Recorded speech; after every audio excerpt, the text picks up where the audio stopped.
तुझा पहिला सुरुवातीचा काळ कसा होता? सगळंच आपण ग्रेट अनुभवलेलं आहे, आपणच स्ट्रगल केलंय असं नसतं काही जगात. मिळत नव्हतं आपल्याला खायला, मिळत नव्हतं आपल्याला काही चांगले चांगले कपडे घालायला. लोकांनी वापरलेले कपडे आपल्याला कधी कधी घालायला लागले.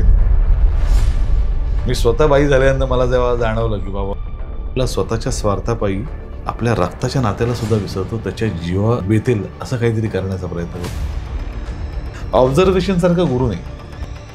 हा माझा विषय जो नाटकात आहे, दर 100 घरांपैकी 70 घरांमध्ये हा प्रॉब्लेम आहे.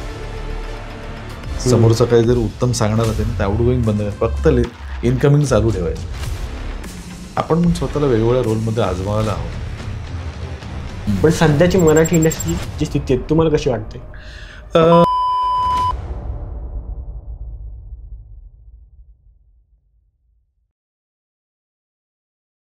जे मराठी पॉडकास्टच्या आपल्या नव्या एपिसोडमध्ये आपले जे गेस्ट आहेत त्यांचं नाव आहे संजय खापरे आणि ते मराठीतील दिग्गज कलाकार आहेत आणि त्यांच्या खूप साऱ्या आयकॉनिक मूवी आहेत, जसं की लय भारी आहे, दगडी चाळ आहे, काकस्पर्श आहे आणि गाढवाचं लग्न आहे आणि त्याचसोबत दे धक्का आणि फक्त लढ म्हणा, ह्या सगळ्या मूवी तुम्ही नक्की बघितल्या असतील आणि सगळ्याच आयकॉनिक आणि मला पर्सनल फेवरेट आहेत. तर हा आजचा जो एपिसोड आहे तो जबरदस्त होणार आहे, एकदम मस्त एपिसोड. मी तर खूप एन्जॉय करणार आहे हा एपिसोड, म्हणून बघत राहा आपला आजचा एपिसोड. तर सर, आजचा हा पॉडकास्ट आहे माझ्यासाठी खूप स्पेशल आहे. म्हणजे तुमचे सगळे आयकॉनिक पिक्चर आम्ही बघितलेत आणि अख्खी मराठी इंडस्ट्री तुम्हाला ओळखते आणि म्हणून मला हा पॉडकास्ट म्हणजे खूप वाट बघत होतो मी.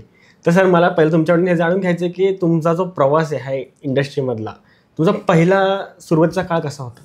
मी शिवडीमध्ये, मुंबईतला शिवडी विभाग आहे, कामगार विभाग आहे. जसं लालबाग परळ तसं आमचा शिवडी पण विभाग आहे. बरोबर. त्या शिवडी विभागामध्ये माझा जन्म झाला. इथला त्या परळ, लालबाग आणि त्या एरियातला एकही मुलगा असा नाही ज्याचा वाडिया हॉस्पिटलमध्ये जन्म झाला नाही. माझ्या वडिलांचाही जन्म वाडिया हॉस्पिटलमधला, आम्ही तिन्ही भावंडांचा जन्म तिथला. बरोबर. शालेय शिक्षण तिथल्याच विभागामध्ये झालं. प्रतिकूल परिस्थितीमध्ये होतो आम्ही. आमची काय आर्थिक परिस्थिती फार काही ग्रेट नव्हती वगैरे.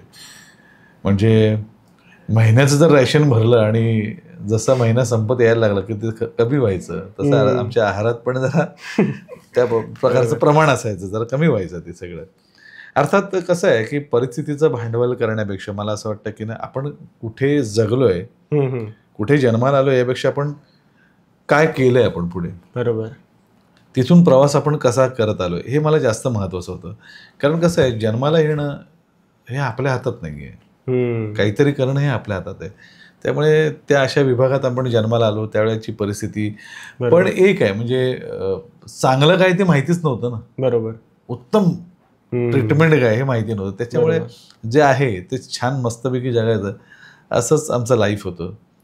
आम्ही, माझे वडील नरेंद्र खापरे, त्याच्यानंतर आमचे आजोबा, वडिलांचे वडील हे नाटकातून काम करत असेल असं मी ऐकलंय. मी माझ्या आजोबांना पाहिलं नाही, पण वडिलांकडून बरंच ऐकलं होतं की वडील म्हणायचं की ते करायचे वगैरे.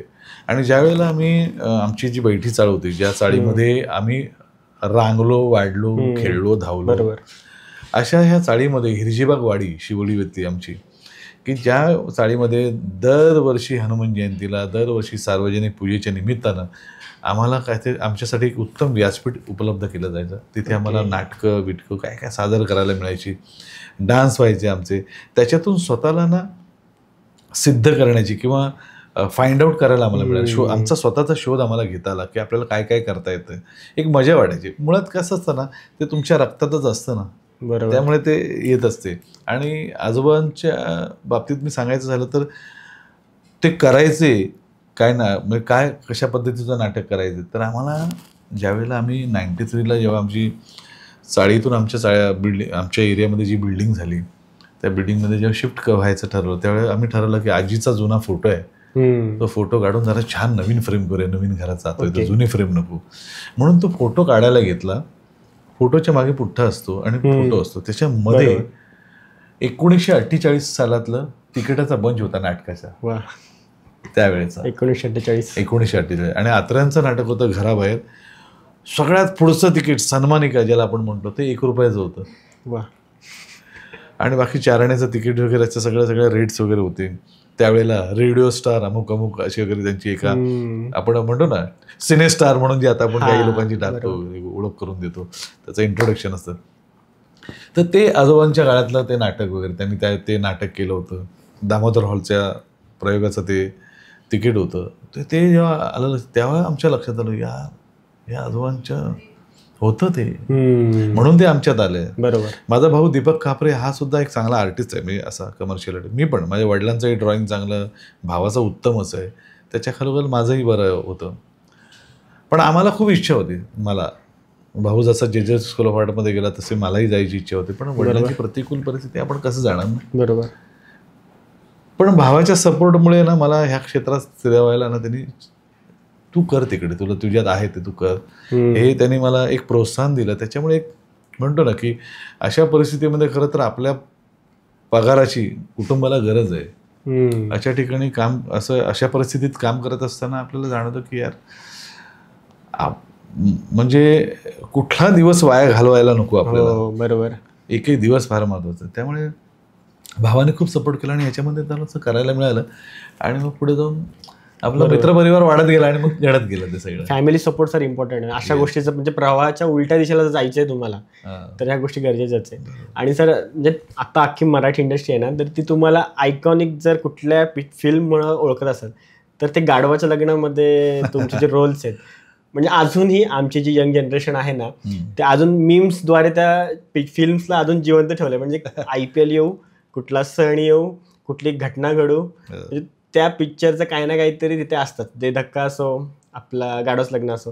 तर सर मग काकस्पर्श, गाढवाचं लग्न हे जे फिल्म्स आहेत त्याबद्दल तुमचे काय एक्सपिरियन्स असतील? पहिला मी केला होता गाढवाचं लग्न हा सिनेमा राजू फुलकर सरांचा. खरं तर त्यांचे मला माहिती नव्हतं की इतका उत्तम सिनेमा मला सर देत आहेत. त्याच्या आधीचा त्यांचा सिनेमा मी केला होता आई एकेवरेचं उदो उदो. त्या सिनेमात मी काम केलं होतं. त्या सिनेमामध्ये असिस्टंट डिरेक्टर होता अमर गुप्ते नावाचा माझा मित्र, पुण्यातलाच.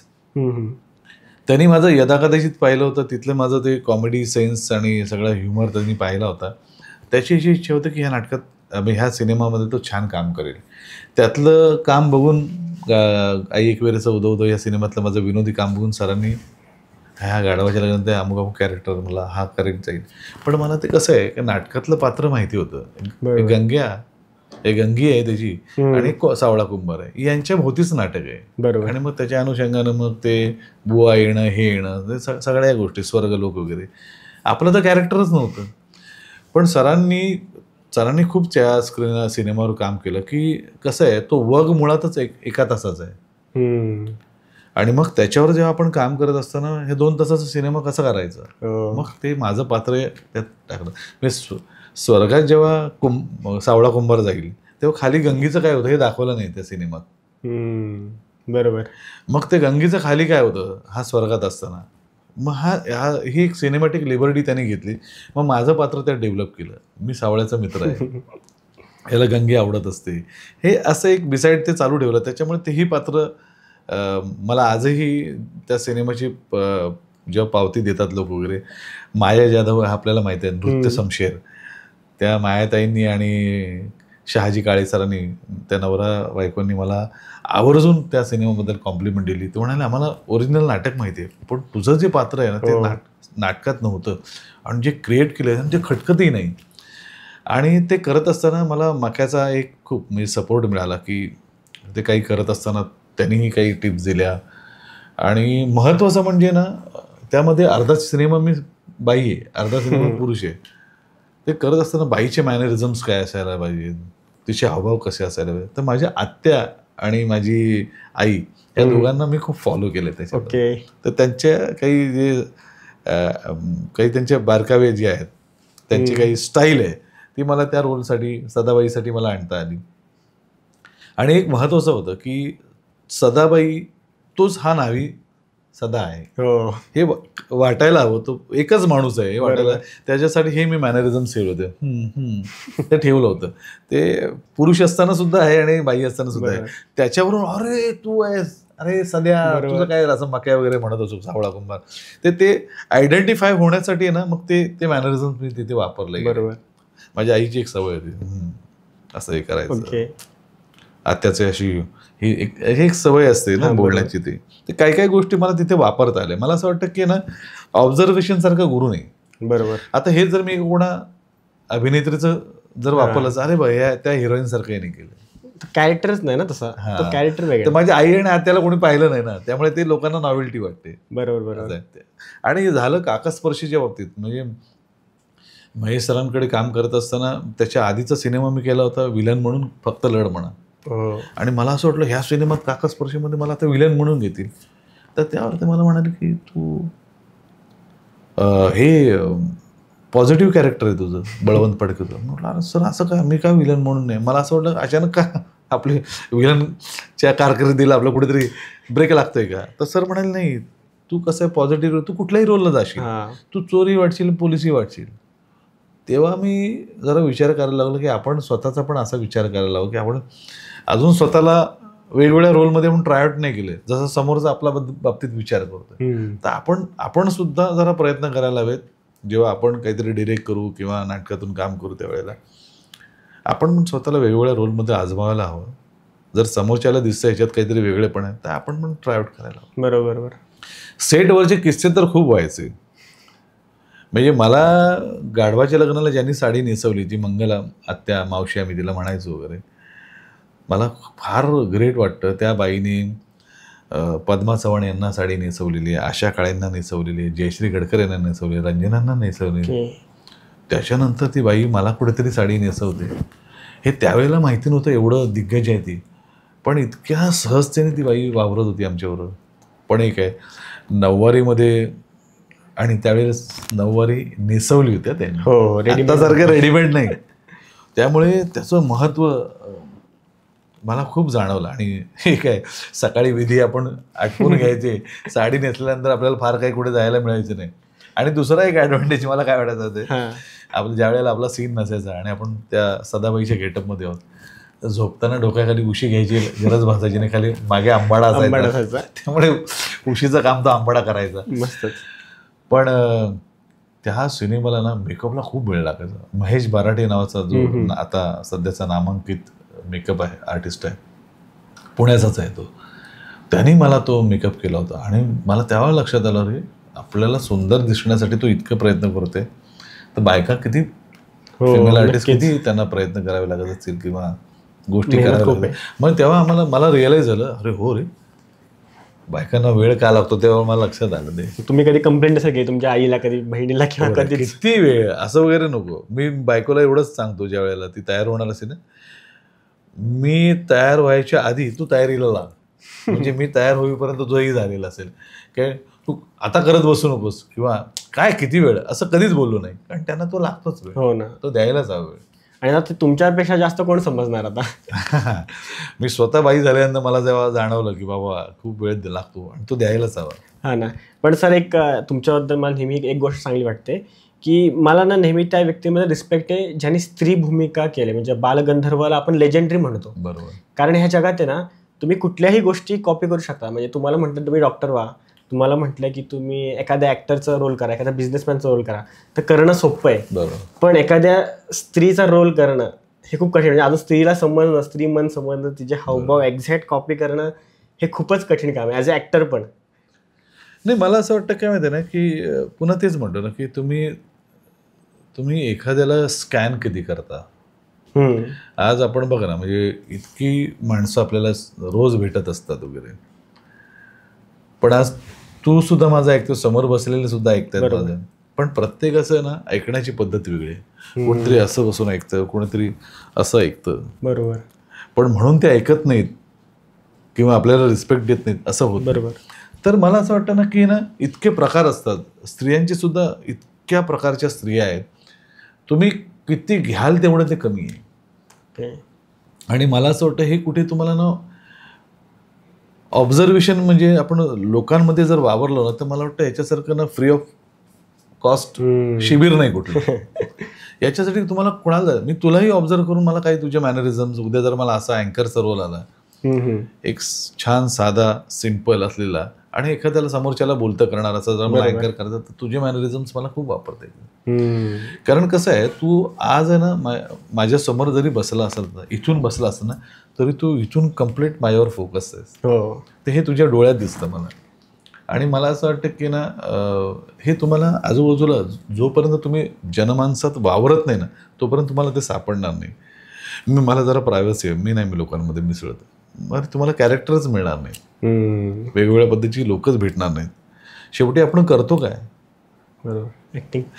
ॲक्टिंग करत असताना सुद्धा समाजात जे घडते तेच दाखवण्याचा प्रयत्न करतो. आपण कुठल्या एलियनची ॲक्टिंग करत नाही, आपल्या आजूबाजूच्या लोकांचीच ॲक्टिंग करतो. कुठेतरी पाहिलेलं असतं तेच आपल्याकडून घडत असतं. लेखक सुद्धा लिहितो अशी परग्रहावरची गोष्ट लिहित नाही, तो लिहिताना सुद्धा आपल्या आजूबाजूला घडत असताना त्या गोष्टी करतो. बाकी इमॅजिनरी बऱ्याच गोष्टी घडत असतात, नो डाऊट, असे लेखक आहेत. पण बऱ्याचशा गोष्टी आपल्या आजूबाजूचे समाजात ज्या घडत असलेल्या गोष्टींचे रिफ्लेक्शन आपल्याला होत असतात आणि ते आपल्या लेखणीतून, अभिनयातून, म्युझिकमधून सगळे येत असतात.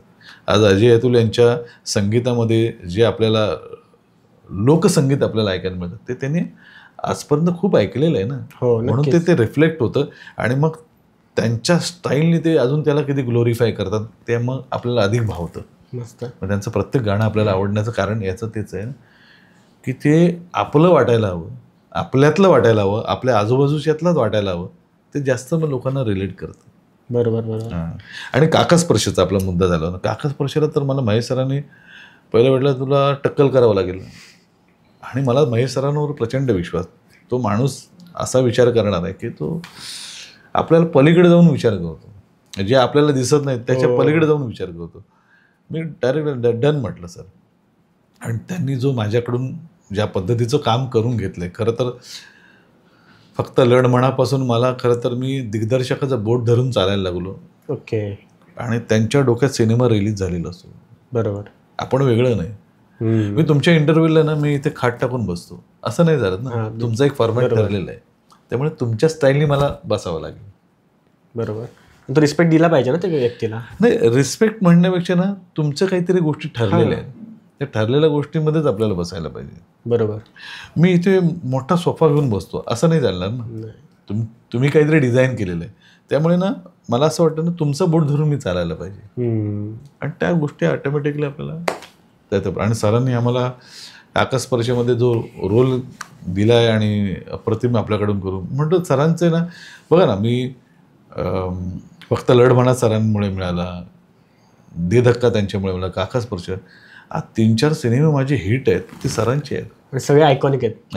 म्हणजे लक्षात. त्यामुळे मला असं वाटतं की ना आपण जाणकार व्यक्ती असेल आपल्या आयुष्यात आलेली तर त्यांच्याप्रमाणे आपण हे जर केलं ना तर त्यांचं बोट धरून चालावं असं मला वाटतं.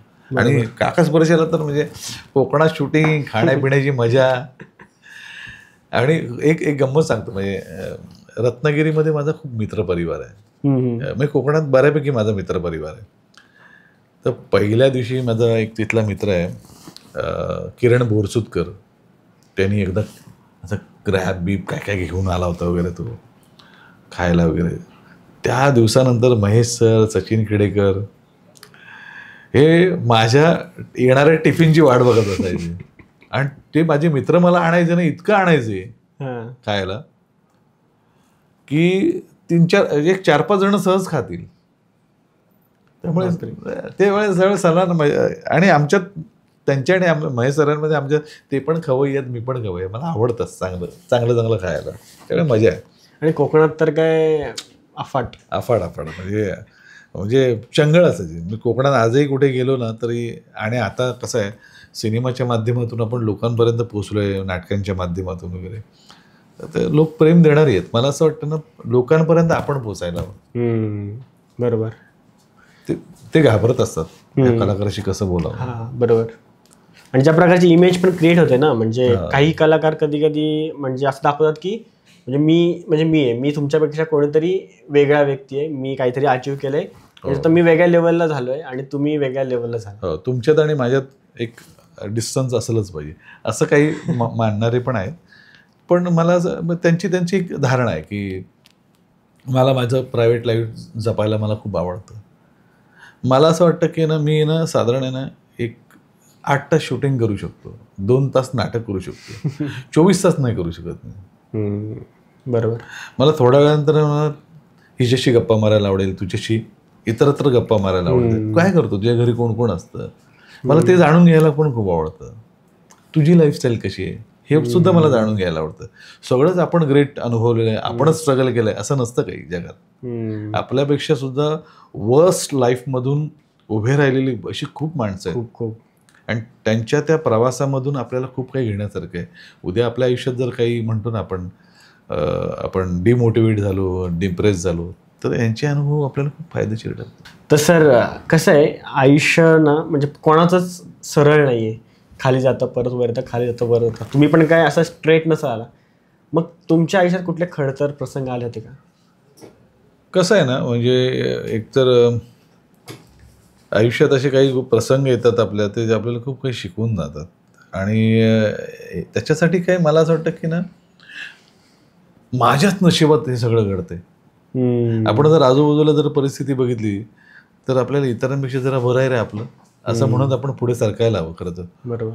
अरे माझ्या आयुष्यात जो काही प्रॉब्लेम तो मला एकट्याला जे बाकी दुनिया मस्त मजेत जगते, आनंद जगते, असं काही नसतं.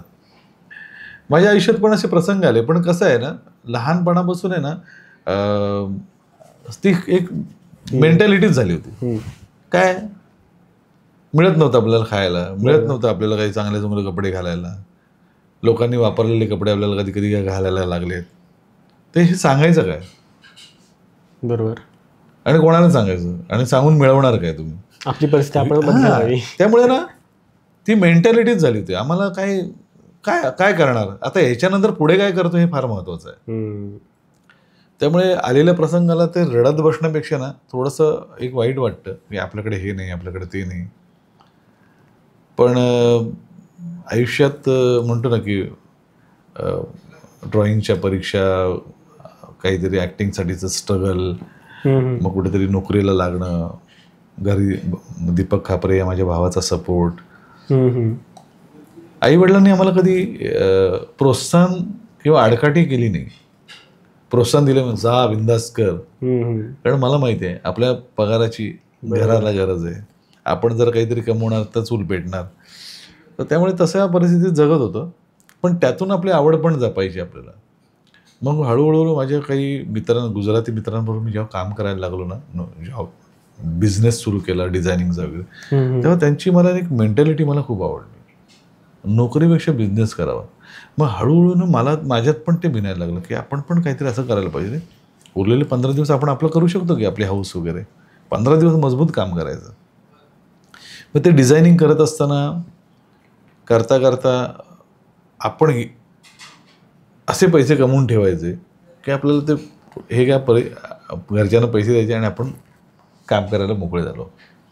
हे फ्रीलान्स करायला लागलो. त्यांच्यामुळे मला ते डोक्यात खूप यायला लागलं. मग त्याच्यामुळे यदाकाहीसारखं नाटक माझ्या आयुष्यात जे आलं, त्या नाटकामुळे खूप हिस्ट्री झाली. संतोष पवारसारखं माझ्या आयुष्यात मित्र नसता, संजय बेलोसेसारखा मित्र माझ्या आयुष्यात नसता, तर त्यांच्याद्वारे मी केदार शिंदे, भरत जाधव, अंकुश चौधरी, संतोष पवार, अरुण कदम यांच्यासारख्या टीमला भेटलो नसतो.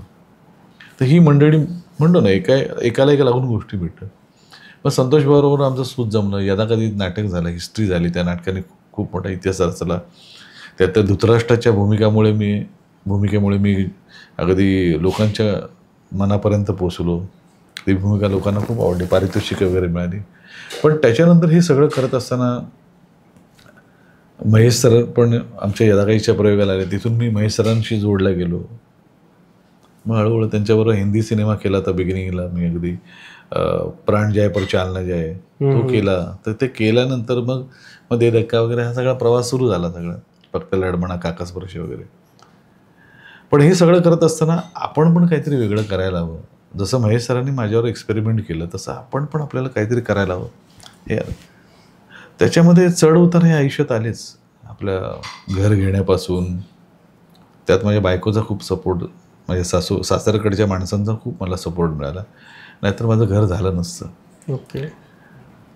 ती एक वेगळीच माणसं माझ्या आयुष्यात आली अशी छान, की जी अगदी म्हणतो ना असं माझं आयुष्य त्यांनी व्यापून टाकलं. की पाठीशी उभी राहिली, घरासाठी लागणारा पैसा विसा हे सगळ्या गोष्टी माझ्या उभं. कारण आम्ही कलाकार मंडळी, आपली टॅक्स फाईल कुठे आणि कोण आपल्याला लोन देणार. मग अशा वेळी ते उभे राहिले, पण त्यांचं लोन आपण पे करू शकलो घरच्यांचं. ते ह्या सगळ्या गोष्टींचं खूप आहे. तू तो काळ खूप स्ट्रगलिंगचा होता आमच्या. मी कोणाला सांगून खरं वाटणार नाही, मी आजही माझ्या बरोबरच्या सगळ्या नटमंडळींना जेव्हा सांगतो वगैरे तेव्हा अरे सगळ्यांचं भांडवल असं बरं माझ्याकडे, मला एवढा लॉस झाला, हा काळ माझा वाईट गेला. अरे म्हटलं माझी आजी धुणीभांडी करायची इतरांच्या घरातली, तो काळ मी पाहिलेला आहे. पण मी आजवर कधीच ह्या गोष्टीचं भांडवल केलं नाही. बघ एवढा खडतर प्रवास करून आलो, आता परिस्थितीच अशी होती आपल्या आयुष्यातली, करणार काय. पण आई कुठेतरी तुटपुंजी नोकरी करत होती, वडीलही हिंदमाता थिएटरला काहीतरी करत होते, नोकरी करत होते, त्याच्यामुळे जरा थोडंफार चालायचं वगैरे. पण नंतर भाऊ जेव्हा नोकरीला लागला, दीपक माझा आर्टिस्ट भाऊ, तो जे स्कूल ऑफ आर्टचा स्टुडंट, चांगला ॲडिजन्सीमध्ये लागला, त्याच्यामुळे जरा मी स्थिरतावर होत गेलो आणि त्याचा सपोर्टमुळे मी काहीतरी करू शकलो. बरोबर. ते शक्य नव्हतं. बरोबर. आणि मग लग्न, आणि त्यावेळेलाही कसं मला वाटत होतं की आपल्या आयुष्यात काय होणार आहे, काय घडणार आहे. आईला माझ्या वाटत होतं यांच्या पोरांची लग्न तरी होतील का माझ्या, कोण मुलगी देणार, आपली परिस्थिती अशी. पण म्हणतो ना की दैवाच्या मनात काहीतरी वेगळं असतं, ते काहीतरी घडत असतं आणि आपण त्याला योग्य तो प्रतिसाद द्यायला पाहिजे. योग्य ती माणसं निवडावी लागतात किंवा योग्य त्या माणसांबरोबर आपण जातो. निवडावी आपण ठरवलं असतं तर काय, नियतीने ठरवलं असतं सगळं आधीच. सगळं त्यांनी ठरवलं, ते वेल स्क्रिप्टेड आहे. आपण गो विथ द फ्लो आपण जे म्हणतो ना तसं त्याबरोबर जायला हवं. आणि ह्या सगळ्या ह्याच्यामध्ये चांगली माणसं मिळत गेली आणि ते घडत गेलं. बरोबर. आणि सर म्हणजे ह्या सगळ्या मला आपल्या चर्चेतून एक लक्षात आहे की तुम्ही ना खूप भावनिक आहात. म्हणजे ना तुम्ही ना तुमच्या जर्नीमधल्या प्रत्येक व्यक्तीला तुम्ही ॲप्रिशिएट करता. आणि म्हणजे एक वि स खांडेकर म्हणून लेखक आहेत, त्यांचं एक पुस्तक आहे क्रौंचवध, तर त्यामध्ये त्यांनी असं लिहिलं होतं की माणसाला ना बुद्धीसोबत भावना असावी, कारण बुद्धीसोबत जर भावना नसेल ना तर बिना खालच्या हँडलची तलवार धरण्यासारखं आहे. तुमचा स्वतःचा हात स्वतःच कापला जाईल. म्हणजे असून फायदा नाही, तलवार तुम्ही वापराल पण स्वतःला पण डॅमेज करून घ्याल. कलाकाराला तर भावना असावीच. नाही, कुलदीप पवारांचं एक वाक्य होतं. मी कुलदीप पवार ह्या दिग्गज अभिनेत्यांबरोबर मी काम केलं आहे. त्यांच्याकडून ना मला ना खूप काही शिकायला मिळालं. ते आमच्या वयाच्या होऊन बोलायचे. म्हणजे मला जसं वाटतं की ना मी माझी मैत्रीण आहे अतिशय नाईक, तिचं एक वाक्य मला खूप आवडतं की ना झाड जसं मोठं होत जातं ना, त्याला फळं लागतात ना, त्याने उंच उंच नसतं व्हायचं, त्याने थोडंसं वाकायचं असतं. आपली फळं इतरांना चाखायला द्यायची, तर त्या झाडाचं महत्त्व आम्हाला कळेल. नसतं नुसतंच मोठं होतं, आपल्याला काय फायदा नाही, चाललंय आपलं ते असं, याचा काही फायदाच होत नाही आपल्याला. मस्तच. आणि नारळाचं झाडसुद्धा, त्यालासुद्धा वाटतं थोड्या वेळ नारळाची पिकलेली फळं जी असतात ती खाली पडतात आणि नारळ आपल्याला देतच असतात. बरोबर. मला वाटतं ह्या आपल्या निसर्गाने आपल्याला खूप काही चांगल्या गोष्टी नकळत सांगून टाकलेल्या आहेत. आणि त्याचे जे म्हणतो ना, त्यांची ती लक्षणं आहेत, त्यांची ते इंडिकेशन्स आहे, आपल्याला कळायला हवेत त्याला काय म्हणायचं आहे ते. अतिशयाने खूप ती चांगलं गोष्ट सांगितली. आणि महत्त्वाचं म्हणजे कायद्याचं बोला ह्या सिनेमाचे प्रोड्युसर डॉक्टर उदय दामणकर यांनी खूप चांगली गोष्ट सांगितली. कलाकाराचं आयुष्य बॉलरसारखं असतं, ॲक्युरेसी करत राहतं, अचूक टप्प्यावर बॉलिंग टाकायची असते, मग बरोबर विकेट मिळते. बरोबर. मला म्हणाले संजय कधी ना कधी तुझा दिवस येईल. मला माहिती नव्हतं तो कधी दिवस येईल. पण काही मंडळी मला असे सांगत होते, तुला कधी विलन म्हणून कोणी कास्ट केले? म्हटलं नाही हो, विनोदी नट म्हणूनच मला घेतात. नाही, पण जेव्हा केव्हा क्लिक होशील ना विनोदी, म्हणजे आपलं विलन म्हणून क्लिक होशील.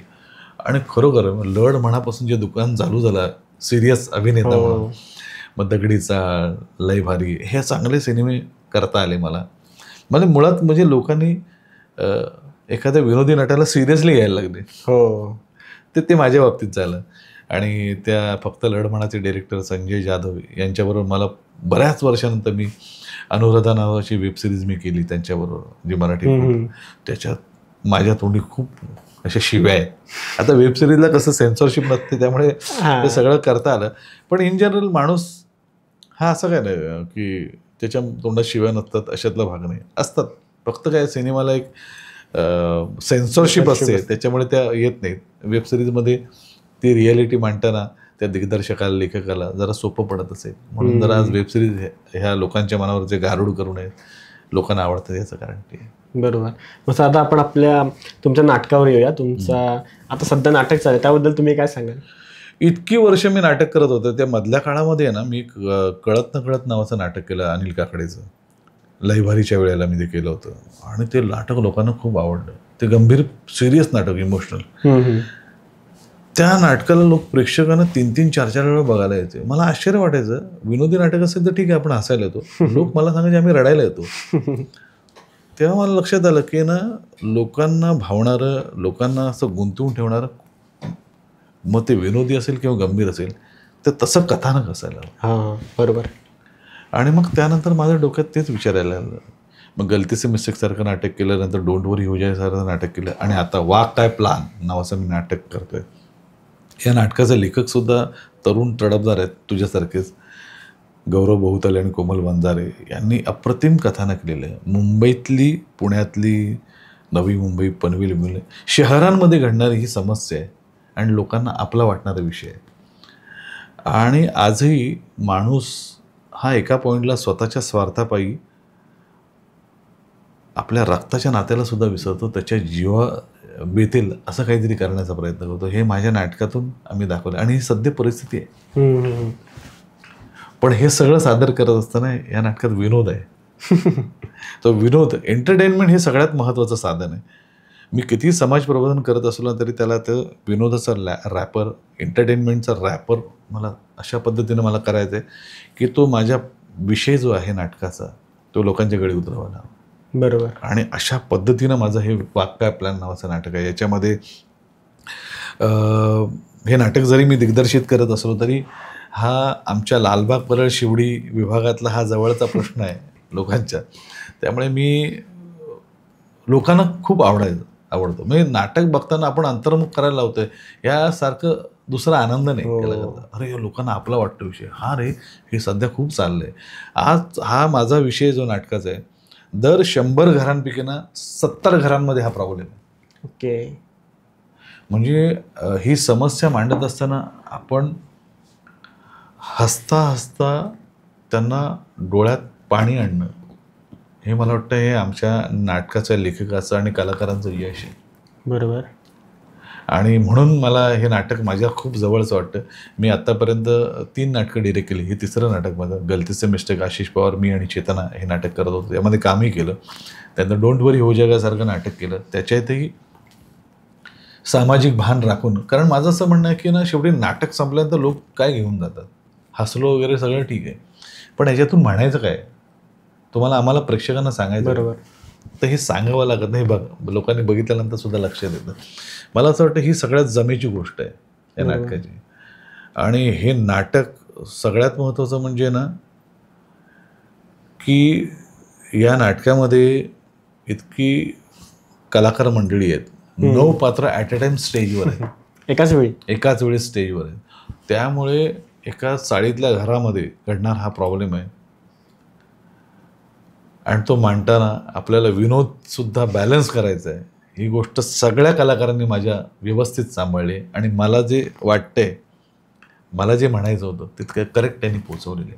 आणि सगळ्यात महत्त्वाचं तुला सांगू ना, की ज्या वेळेला मी आमच्या निर्मात्यांना हा विषय सांगितला, कल्पना विलास कोठारी आणि कोठारी सर पण होते, त्यांचा मुलगा होता. जेव्हा त्यांना गोष्ट सांगितली त्याने त्या क्षणाला म्हणाले, अरे पण नाटक मला जरा गंभीर वाटते रे. म्हटलं सर नाही, हे घडणार आहे विनोदी, यातला सिरियसनेस पण असणार आहे. आणि ज्यावेळी त्यांनी पाहिलं त्यावेळेला एकदम ते चक्रावले. वा, ते म्हणाले उत्तम आहे. आणि मला म्हणूनच वाटतं की अशा एवढ्या छान नाटकाच्या पाठीची कोणीतरी निर्माते मंडळी आपल्या असायला हवी. आणि याच्या व्यतिरिक्त माझ्याकडे आणखी चांगल्या 8-10 कॉन्सेप्टसुद्धा आहेत. आता मी वाट बघतोय चांगले उत्तम निर्माते माझ्यापर्यंत यावे. आणि मला असं वाटतं मी काय करतोय, माझं दिग्दर्शन कसं आहे, तर मला असं वाटतं तुम्ही एकदा या नाटकाला आलात तर तुम्हाला लक्षात येईल की मला काय म्हणायचं आहे आणि माझ्याकडे कोणकोणत्या प्रकारची अशा वेगवेगळ्या पद्धतीने मांडण्याची जी स्किल आहे आपण म्हणतो नाटकाच्याद्वारे किंवा सिनेमाच्याद्वारे. भविष्यात मला सिनेमात पण यायचं आहे, सिनेमाचं दिग्दर्शन करायचं आहे आणि ते लवकरच मी करेन. मस्तच. चांगल्या 8-10 कॉन्सेप्ट आहेत माझ्याकडे. परत भेटू आपण. हां, नाही 8-10 कॉन्सेप्ट आहेत आणि मला असं वाटतं त्या निर्मात्यांनी यावं माझ्या नाटकाला आणि नाटकात बघितल्यानंतर लक्षात येईल की यांना काय म्हणायचं आहे, कशा पद्धतीने लोकांसमोर समस्या मांडायच्या आहेत आणि दिग्दर्शन कसं आहे आपलं, हे या तुमच्या माध्यमातून लोकांना कळेल असं मला वाटतं. बरं. पण सर सध्या तुम्ही म्हणताय की तुम्हाला आता दिग्दर्शन करायचं आहे, पण सध्याची मराठी इंडस्ट्रीची जी स्थिती आहे तुम्हाला कशी वाटते? मराठी इंडस्ट्रीचं कसं झालं आहे की ना आता आपण काय जगभरातले सिनेमा आपल्यासमोर आले मोबाईलवर. ओ टी टीच्या माध्यमातून तुमचा हा सिनेमा महिना 2 महिने थिएटरला लागतो, त्याच्यानंतर येतो कुठे? ओ टी टीवर. मग ओ टी टीवर जर सिनेमा तुमचा येणार आहे त्यावेळेला मग स्पॅनिश सिनेमा असतो, बरोबर, इराणी सिनेमा असतो, हॉलिवूडचा सिनेमा असतो. ह्या सगळ्यांसमोर तुमची तुलना होते सिनेमाची. मग तुम्हाला जर सिनेमा करायचा ना, आज फिल्म मेकर्सकडे एवढी मोठी त्यांच्यावर जबाबदारी आहे की तुम्हाला त्या तोडीचा सिनेमा करायचा आहे. आपल्या प्रेक्षकांना ते एंटरटेन करायचंच आहे. आज प्रत्येक मराठी प्रेक्षकाला सिनेमा थिएटरला जाऊन बघता येत नाही. मग तुमचं जेव्हा ओ टी टीवर येतो ना, तेव्हा तुमचा सिनेमा ह्या इतर सिनेमांना डावलून तुमचा सिनेमा मी का बघावा, यासाठीचे प्रयत्न त्यांनी आत्तापासून करायला. या सिनेमा माझा मराठी प्रेक्षकांना, माझा पुण्यात लागणार आहे, माझा सोलापूरला लागणार आहे, मुंबईत लागणार आहे, या प्रेक्षकांचा विचार करत असताना सुद्धा जगभरातल्या सिनेमा प्रेक्षकांचा तुम्ही विचार करायला पाहिजे, अशी एक जबाबदारी आली आपल्यावर. बरोबर. त्यामुळे मला असं वाटतं की ना, त्या दृष्टिकोनातून जर आपण काही विचार केला ना, तर खूप आपला मराठी सिनेमा पण एक लिफ्ट होऊ शकतो असं मला वाटतं. बरोबर. आणि सर, आता तुम्ही सांगितलं की एका टायमाला 9 जण एका स्टेजवर उभं राहणं, मग खूप काही किस्से घडले असतील ना त्या टायमाला, त्यातले तुम्ही काय सांगू शकता का? धमाल म्हणजे कधीतरी स्टेजवर असं मांजर पण गेले इथून तिकडे. असं मी बऱ्याचदा असं पाहिलंय. एका प्रयोगात तर आम्ही हे सगळं करत असताना म्हणजे लोकांना भान राहत नाही. आता यदाकाहीच्या वेळेला पण तो सांगतो, यदाकाहीच्या वेळेला पण एक बेवडा स्टेजवर चढला. आमची द्रौपदीचा रोल करणारी शलाका होती, ती तिने सांजा करत होती. हा तिकडे आला, तिला पैसे असं करून देऊन गेला. ती घाबरली, तिला काय करावं सुचत नाही. आमच्या नाटकाच्या नशिबानं असा काही आमच्या नाटकाच्या बाबतीत प्रसंग आला नाही. पण टेक्निकल प्रॉब्लेम्स आपल्याला खूप येत असतात, काही गोष्टी घडत असतात, लाईट जातो मध्येच, आवाजच आपला पोचत नाही. पण एक बरं वाटतं की ना, लोक आमच्या ह्या वाक काय प्लॅन या नाटकाशी कनेक्ट होत आहेत. सोशल मीडियाच्या माध्यमातून आम्ही तुमच्या माध्यमातून प्रेक्षकांना आवाहन करतोय. चांगलं घडतंय. आणि आमच्या नाटकामध्ये ना सगळ्यात गमतीचा भाग काय माहिती ना, आमच्या नाटकातला एक महत्त्वाचा किस्सा सांगतो. आमच्या नाटकात नानांची भूमिका करणारा किरण शिंदे नावाचा नट आहे. आणि आमचं आडनाव आहे नाटकामध्ये सगळे आडनाव आहे. आणि त्या दिवशीच्या प्रयोगामध्ये त्याचं एक वाक्य आहे, हॅलो वकील बापट का? मी किरण सगळे बोलतोय. नाही, मी किरण शिंदे बोलतोय. आम्ही दोघं सगळं चक्रावलो, माझा भावाचा रोल करणारा सचिन देशपांडे आणि मी. आता पुढे याने काय नावात बदल केला काय गॅझेटमध्ये? मग हॅलो, मी किरण शिंदे बोलतोय असं म्हटल्यानंतर त्याला नंतर लक्षात आलं, थांबला तो. आता काय सुटलेला बाणा परत येऊ शकत नाही. पण आम्ही तसंच नाटक पुढे सुरू केलं वगैरे. त्याला म्हटलं सॉरी चुकलो मी. माझ्या डोक्यात विचार आला, म्हटलं हे सतत नाटकाच्या प्रयोगाच्या आधी हे सतत भान ठेव की मी चंद्रकांत सगळे, नाना सगळे. पण या नाटकामध्ये ना माझ्याबरोबर काम करणारी दीपाली चौगुले ही त्या मालिकेमध्ये काम करत होती. म्हणजे लय आवडतेस तुम्हाला. तिचाही याच्यात खूप चॅलेंजिंग रोल आहे तिला. म्हणजे तिने त्या मालिकेत केलेला रोल आणि ह्या नाटकात करत असलेला रोल याचा खूप जमीन आसमानाचा फरक आहे. त्यामुळे त्या सिरियलचा तिचा जो ऑडियन्स असेल, ती मालिका बघणारा जो ऑडियन्स असेल ना, त्याच्यामध्ये दीपाली चौगुले ज्याच्यामध्ये सावित्री साहेबराव पाटीलचा रोल केला होता त्यांनी, जी मुळू रडणारी, ह्याच्यामध्ये तुम्हाला वेगळी दिसेल. सचिन देशपांडे जो आपण होणार असून मी या घरचीमध्ये त्याचा प्रचंड रोल, मनीषची भूमिका लोकांना प्रचंड आवडली. तर तो आज तुम्हाला ह्या वेगळ्या रोलमध्ये दिसेल. श्रद्धा मांगले नावाची अभिनेत्री आहे, जिला आपण आपी आमचे कलेक्टर या मालिकेमध्ये तिने इन्स्पेक्टरचा रोल केला. यात ती वेगळी तुम्हाला बघायला मिळेल. केदार शिरसेकर नावाचा एक नट आहे आमच्या नाटकामध्ये, ज्यांनी यदाकदाची या नाटकाचे 1400 प्रयोग आणि सहिरे सही या नाटकाचे 2500 प्रयोग केले. बापरे, एवढा प्रदीर्घ अनुभव असलेला नट आमच्या नाटकामध्ये. आणि तो सुद्धा या नाटकात तुफान फटकेबाजी वगैरे करतो. त्याच्यानंतर आसावरी यावेळी आहे, ऋतिका साळके, ह्या MD कॉलेजमधल्या प्रायोगिक रंगभूमीवर काम करणाऱ्या मुली वगैरे अप्रतिम काम करतात, सगळ्यात बेस्ट आहे. टीम आमची खूप चांगली जमून आली आहे. आणि महत्त्वाचं म्हणजे तो प्रत्येक कॅरेक्टर त्या भूमिकेसाठी इतका ॲप्ट आहे ना. इन्स्पेक्टरचा रोल करणारा सचिन पाटील, तो आल्यानंतर अख्ख्या नाटकभर दुसऱ्या अंकामध्ये जो काय दरारा त्याचा आणि त्याचा पर्सनॅलिटीचा जो प्रभाव पडतो, त्याच्यामुळे उडालेली तत्पप्पा. मी नाटकाची गोष्ट साधारण मी थोडक्यात सांगतो की आमच्या नाना सगळे नावाचं एक पात्र आहे.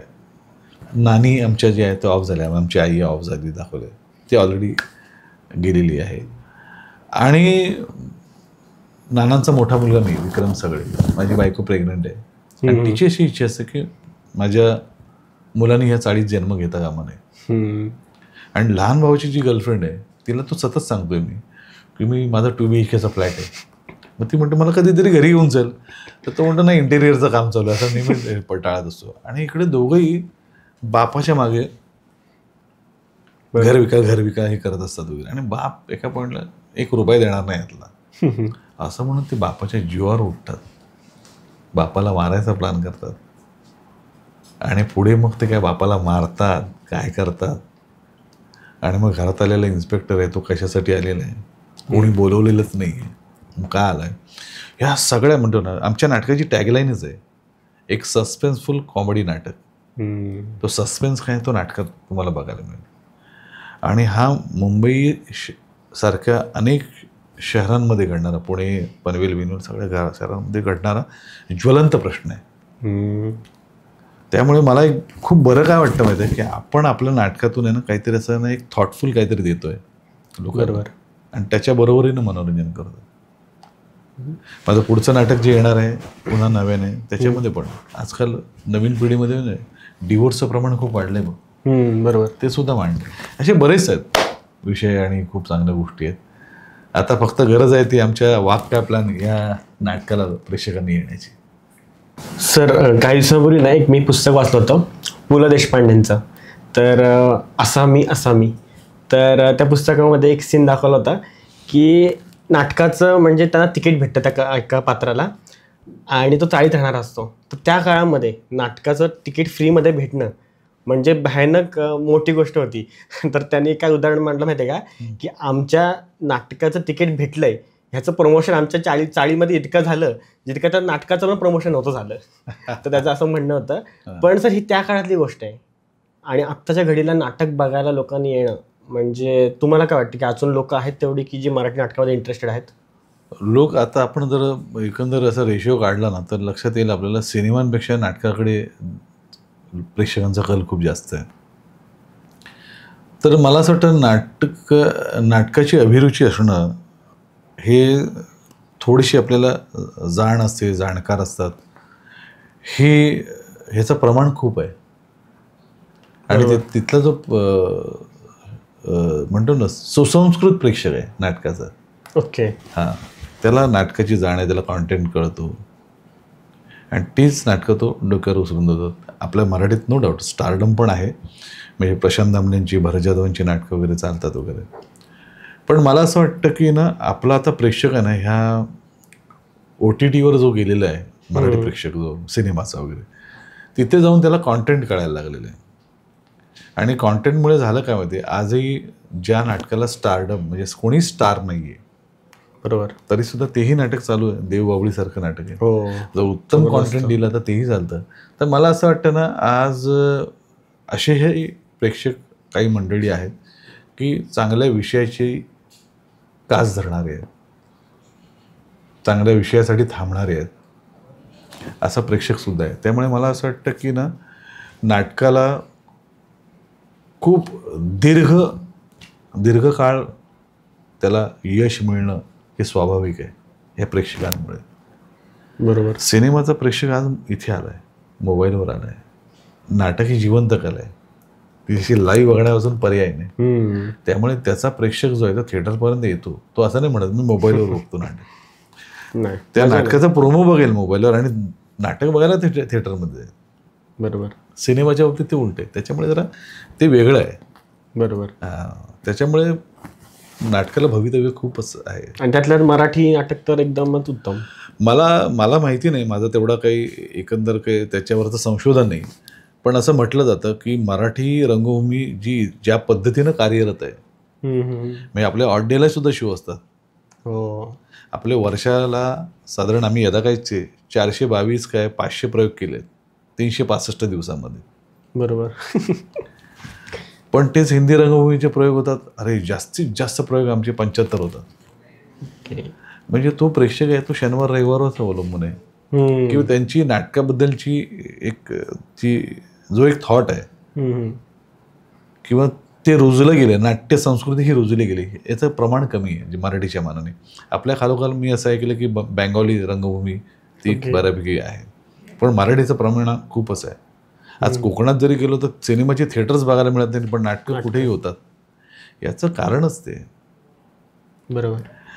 नाटक वेडा माणूस आहे, मराठी माणूस हा नाटक वेडा माणूस आहे, त्यामुळे त्याच्यासाठी जातो. त्यामुळे आज जरी आपण स्किट जरी बघायला गेलो ना, कुठलंही हास्यजत्रा असो, फुबाई फू असो, हवा येऊ दे असो, ते नाटकाच्या पद्धतीनंच सादर केली जातात. बरोबर. ते नाटकच बघतोय असं आपल्याला वाटतं, नाटकातला एक प्रसंग बघतोय असं वाटायला. त्यामुळे ते लोकांना आजही, आणि त्याच्यामध्ये काम करणारी सगळी नटमंडळी आहेत ते नाटकाशीच निगडीत आहेत. बरोबर. किंवा नाटक करूनच तिकडे गेलेली आहेत, त्यामुळे त्यांचा तो आहेच. म्हणजे त्यामुळे त्या कलाकारांनीही रंगभूमीवर काहीतरी केल्यापासून आपल्याला चैन पडत नाही, तसं आहे ते. मग मलाही नाटक करावंसंच वाटतं, तसं आहे. मग सर तुमचं आता जो नाटक आहे वाह काय प्लॅन आहे, म्हणजे वाह काय प्लॅन असं, वाह काय प्लॅन आहे, नाही वाह काय प्लॅन. वाह काय आपण असं जर म्हणा ना, एखाद्याला आपण उपहासात्मक पण बोलू शकतो. एखाद्याने ना एखाद्याचं आवडलं नाही, वाह काय प्लॅन, अशा अर्थाने आपण एखादं वाह काय प्लॅन असंही बोलू शकतो. वाह काय प्लॅन, म्हणजे सगळ्या भावना, सगळे इमोशन्स कव्हर करणारे हे नाव आहे. त्यामुळे मला असं वाटतं की ना, आणि वाह काय प्लॅन, तो काय प्लॅन आहे ना, तो बघायला येण्यातच मजा येते. बरोबर. म्हणजे पूर्ण आपण म्हणजे एकदम सस्पेन्स आहे की काय होणार आहे. कारण की ते सगळ्याच ठिकाणी जातं. प्रत्येक कॅरेक्टरच्या एक कोणीतरी अग्रेसिव्ह आहे, तो त्या पद्धतीने एक्सप्रेस होतो. एक जण कमी बोलणार आहे, ते डोकं खाजवत तो म्हणत असतो प्लॅन आहे, सुचलं, मस्त आहे, मस्त, असं त्याचं काहीतरी आहे. त्यामुळे प्रत्येकाचं काही ना काही आयुष्यात नाही की, आणि माणूसच आहे तो काही ना काही आयुष्याच्या भविष्याच्या दृष्टिकोनातून काहीतरी प्लॅन करत असतो. बरोबर. आपण प्रत्येकजण काहीतरी आयुष्यात काहीतरी करण्याचं जी योजना राबवतोय, सरकार पण योजना राबवत असतं. बरोबर. ते सगळ्यांचे, म्हणजे आमच्या ह्याच्या नाटकामध्ये तुम्हाला राजकारणातले विनोद, प्रासंगिक विनोद, शब्दनिष्ठ विनोद, अंगिक विनोद, असे सगळे प्रकार तुम्हाला बघायला मिळतील. आणि सगळ्यात म्हणजे डान्स सगळं आहे आमच्या नाटकामध्ये. डान्स पण आहे. नाटकाची सुरुवातच गाण्यापासून होते, डान्सपासून होते. आणि ते गाणं काय आहे ते आता तुम्हाला सोशल मीडियाच्या माध्यमातून तुम्हाला कळलं असेल. आमचं टायटल सॉन्ग, सगळ्यात महत्त्वाचं म्हणजे आमच्या नाटकाचं म्युझिक कृष्णा देवा नावाची ही जोडी आहे. तरुण, आता तू म्हणालास ना 19 वर्षाचा वगैरे, माझा संगीतकार जो आहे ना, त्याने आत्ताच 10वीची परीक्षा दिली, मग पास झाला तो आत्ता. इतका तरुण संगीतकार, तरुण म्हणजे तरुणांपेक्षाही तरुण. त्याचं एक नाटक बघायला गेलो होतो मी. त्या नाटकातलं म्युझिक आपण अनाऊन्स करतात, आमच्या संगीतकारांना बोलवतो, तर मुलगा उभा राहिला. म्हटलं हा कसा काय. नंतर मी त्याला बोललो, गाणं मस्त केलंच म्युझिक वगैरे.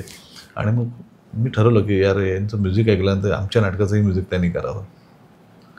अशी तरुण जोडी, आमच्या नाटकाचे म्युझिक ऑपरेटरसुद्धा तरुण जोडी, कॉलेजमध्ये ॲक्टिंग करणारी मुलं जे ऑपरेटिंग करतात. मस्त. त्यांना पण कसं एक व्यावसायिक गोष्टींवर म्हणजे काम करता येतं. व्यावसायिकता काय असते, व्यावसायिक रंगभूमीवर काय घडतं आहे ते त्यांना जवळून बघता येतं. भविष्यातले ते नटसुद्धा आहेत. नक्कीच. असं आहे. मी जसं मागे नेपथ्यकार होतो, डिझाईन करत होतो, जाहिराती करत होतो, कधीतरी मला फ्रंटवर काम करावं लागलं, कारण ती आवड असते. आमच्या नाटकात ती दीपाली चौगुले जी अभिनेत्री आहे, ती फॅशन डिझायनर आहे. आमच्या नाटकाचे कॉस्ट्युम्स तिने केलेत. मस्त. प्रत्येकामध्ये ना काही सुप्त गुण आहेत. बरोबर. ते मला असं वाटतं त्यांना योग्य ते व्यासपीठ मिळालं. मला एक माझ्या पाठीशी कोणीतरी राहिलं आहे, आज संतोष पवार सारखं, मी आता पुन्हा ह्या नाटकावर येण्याचं कारण काय, आमच्या नाटकामध्ये काही नवोदित कलावंत सुद्धा आहेत. कारण संतोष पवारनी ज्यावेळेला आमच्या सगळ्या कलाकारांना घेऊन व्यावसायिक नाटक करायचं ठरवलं, INT सारख्या संस्थेने केलं, सुयोग्य असा मी सारखं नाटक, तर संस्थेने आम्हाला त्यांना विचारलं होतं संतोषला की तू प्रोफेशनल कलाकार तुला पाहिजे देतो. रीमाजींपासून असे बरेच नट मंडळी त्यांना ते अवेलेबल करून देणार होते. पण संतोष म्हणाला माझ्या पोरांवर विश्वास आहे. मला असं वाटतं तो असा आपण कुठेतरी पुढे चालवायला हवा. म्हणजे मी काय फार मोठं विधायक कार्य करतो अशातला भाग नाही, मी नव्हती त्यांना संधी येतोय. माझं असं म्हणणं आहे की जो टॅलेंटेड आहे तो आपल्या नजरेतून सुटला नाही पाहिजे. बरोबर. त्याचा फायदा आपल्याला आणि आपला फायदा त्याला झाला पाहिजे. It's a give and take policy. बरोबर. मग सर आत्ताची जी आपली मराठी इंडस्ट्री आहे त्यामुळे तुम्हाला कुठले कलाकार आहेत ना जे की प्रॉमिसिंग वाटतात? मला ओम भूतकर नावाचा नट आहे, तो मला प्रचंड भावतो. त्याची मुळशी पॅटर्नच्या आधीपासून मी त्याचं सिनेमातलं काम बघत आलो आहे. त्याचं रंगभूमीवरचं काम मी पाहिलं नाही आजवर, पण त्याच्या कामातून दिसतं की तो उत्तम प्रतीचा नट आहे. आता फार कमी सिनेमांमध्ये दिसतो तो, पण तो जबरदस्त आहे. ओमकार भोजने सारखा नट आहे. आमच्याबरोबर काम केलेलं समीर चौगुले आज लोकांच्या परिचयाचं आहे. ही चांगली नट मंडळी आहेत. बरोबर. त्यामुळे मला असं वाटतं की ना खूप चांगलं काम करतायत ती. आणि मला असं वाटतं की ना आपल्या समकालीन आपल्यापेक्षा लहान असलेल्या कलाकारां खूप लोकांकडून शिकतायत. आता ओम भूतकर आणि ओमकार भोजने हे वयाने लहान आहेत, पण मग त्यांची ती प्रतिभा ती लपत नाही ना. म्हणजे माझा भाऊ ॲड एजन्सीमध्ये होता तेव्हा त्यांनी एक ॲड करायची होती. बऱ्याच व्हिज्युअलायझर्सला सुचत नव्हतं काय करायचं. तुम्ही बिलीव्ह करणार नाही, ऑफिसमध्ये एक क्लार्क होता, क्लार्क, त्याला सुचलेली ती कॉन्सेप्ट होती आणि ती बूम झाली ॲड फिल्ममध्ये. कोणाला काय सुचेल हे आपण सांगू शकत नाही. तू काय शिकवतो, जसं सचिन तेंडुलकर सरांना त्यांचा एल्बोचा प्रॉब्लेम होता माहिती आहे, तो एक व्हिडिओ खूप व्हायरल झाला. एका सर्वसामान्य माणसाने त्यांना सांगितलं, पण त्यांनी ती नजरअंदाज नाही केली सचिन सरांनी गोष्ट. तर हे असंच आहे, कधी कोण तुम्हाला येऊन आयुष्याचं काहीतरी सार शिकवून जाईल, किंवा आयुष्यातलं मर्म शिकवून जाईल, महत्त्वाची गोष्ट सांगून जाईल जी तुमच्या आयुष्याला बेनिफिशियल असेल फ्युचरमध्ये. ते नेहमी ना आउटगोईंग बंद करायचं इथून. समोरचं काही जर उत्तम सांगणार असेल ना तर आउटगोईंग बंद करायचं, फक्त इनकमिंग चालू ठेवायचं. खूप गोष्टी शिकता येतात. नक्कीच सर. आणि आपली ऑडियन्स आता जे बघते सगळे तर नक्की तुमचं सगळं जे तुम्ही सांगितलं ते फॉलो कराल, कारण फक्त नाटक नाही तर तुम्ही लोकांना आयुष्य पण कसं जगायचं ते तुम्ही शिकवत आहात तुमच्या नाटकाच्या माध्यमातून. मी शिकवत आहे म्हणण्यापेक्षा मला जे आजूबाजूच्या माणसांनी जे काही शिकवलं, आता तो जसं मी मध्यंतरी एक असे कोणतरी मोठे बिझनेसमॅन भेटले, ते म्हणाले सर तुमचा काय मुलगा काय करतो आता. तर ते म्हणता म्हणाले की नाही काय नाही हो, पैसा आमच्याकडे खूप आहे हो, पण काय होतं पोरं अशी बिथरतात ना, काय कळत नाही. मला म्हणाले खापरेसाहेब कसं आहे ना, आयुष्य आहे ना हे मिठासारखं असलं पाहिजे. आयुष्यात कुठली गोष्ट ही मिठासारखी असली पाहिजे. मिठासाचं कसं होतं, कमी पडलं तर आळणी लागतं आणि जास्त पडलं तर खारट होतं. त्यामुळे नेमकं पडलं पाहिजे मीठ. बरोबर. तर इतकं तो माणूस अडाणी माणूस, भले तो पैसेवाला असेल पण एवढं आयुष्याचं मर्म सांगून गेला. बरोबर. तर मला असे ना आजूबाजूची लोकच आपल्याला सांगत असतात, आपल्याला ते कळायला पाहिजे, आपल्याला बघायला पाहिजे, ऐकायला पाहिजे. ते नक्की जर तुम्ही म्हणतात लिस्निंग तुमची जास्त हवी. मला वाटतं इनकमिंग जेवढं तुम्ही ऐकाल तेवढं तुम्ही. आज पण ना कितीतरी ऑर्केस्ट्रामध्ये गाणारे गायक जे असतात ते काय नवीन गाणी नाही गात, ते जुन्या गायकांचीच ज्यांनी गायलेली ती गाणीच गात असतात. त्यांनी छान ऐकून अरे मस्त गातो रे, सेम रफीसारखा आवाज आहे, सेम किशोरसारखा आवाज आहे आपण जेव्हा म्हणतो. बरोबर. हे त्याच्या जवळपास जाण्याचा प्रयत्न करत असतात. तर मला असं वाटतं ते जाणं फार महत्त्वाचं आहे. त्यातूनच आपल्याला आपली एक नॉवेल्टी दिसते. सोनू निगम सुद्धा सुरुवातीला असे खूप रफी साहेबांना खूप फॉलो करत होता, पण हळूहळू त्याची एक स्वतःची आयडेंटिटी निर्माण झाली. बरोबर. कुमार सरांच्या बाबतीत सुद्धा होतं ना, अरे नाही किशोरची कॉफी आहे, पण झालं ना ते एक सेल्फ आयडेंटिटी झाली. असंच असतं, सुरुवातीला कोणातरी बोट धरून चालावं लागतं आणि मग हळूहळू आपला मार्ग आपल्याला मिळतो. बरोबर. माझ्या नाटकातून हेच सांगायचं की मला या वाक काय प्लॅनमधून की तुम्ही आजूबाजूच्या परिस्थितीतून शिका. जर ते बघत नसाल तर आमचं नाटक बघा, त्याच्यातून तुम्हाला कळेल आपल्या कुटुंबाशी कशी आपली एकनिष्ठ आपण असायला पाहिजे, कसं आपण कनेक्टेड असायला पाहिजे. आई वडील आमच्या नाटकात जे आपण म्हणतो ना, आई वडिलांना आपण खूप बुरसटलेल्या विचारांचे म्हणतो, जुन्या विचारांचे. पण ज्या आमच्या नाटकामध्ये वडिलांच्या जीवावर उठलेली ही जी मुलं आहेत, त्या बापानेच आपल्यासाठी खूप भविष्यासाठी चांगला प्लॅन केलेला असतो.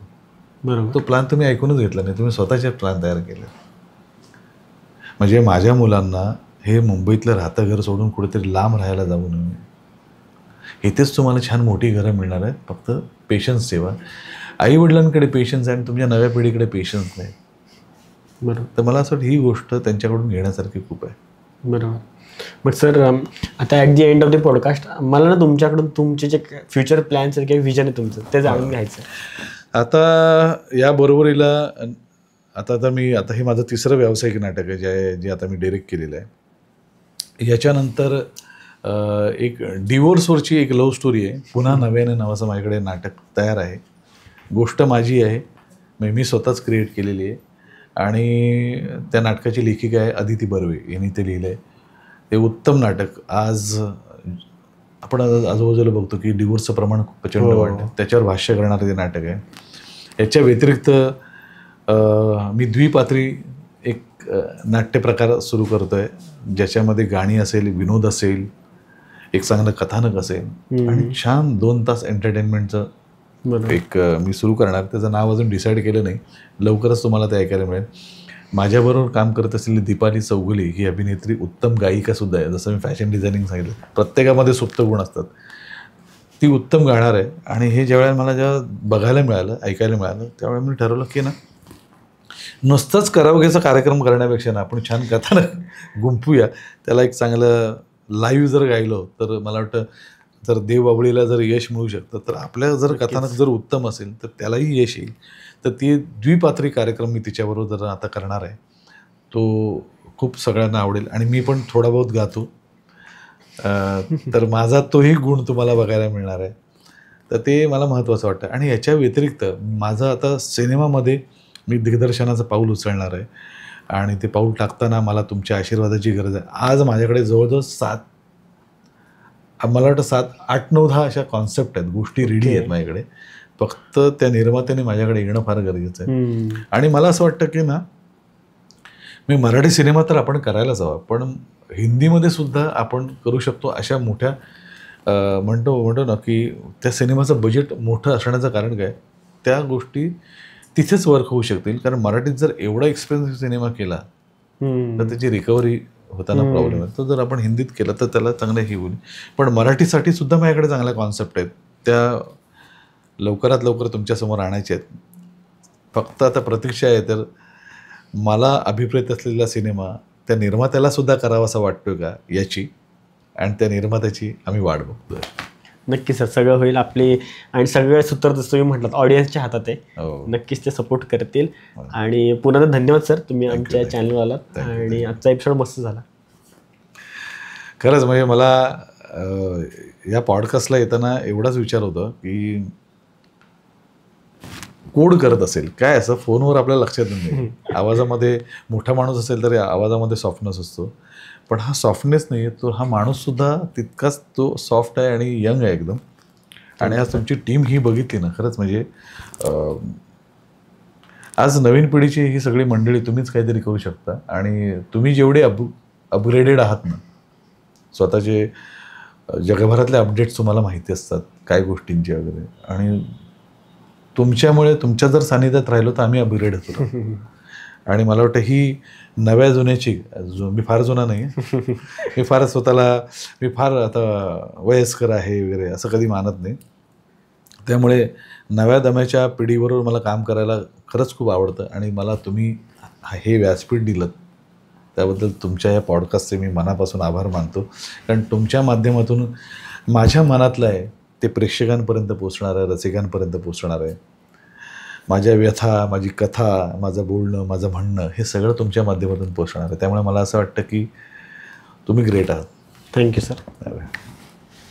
आय होप तुम्हाला व्हिडिओ आवडला असेल लाईक करा, कमेंट करा आणि चॅनल सबस्क्राईब जरूर करा. कारण जेवढे तुम्ही आपल्या चॅनल सबस्क्राईब कराल तेवढे आपले सबस्क्रायबर वाढतील आणि अजून चांगले चांगले गेस्ट आपण आपल्या चॅनलवर आणू शकतो. म्हणून चॅनलला सबस्क्राईब जरूर करा आणि जाणून घ्या आपल्या लोकांच्या गोष्टी आपल्या मराठीत, फक्त आणि फक्त दी मराठी पॉडकास्टवर.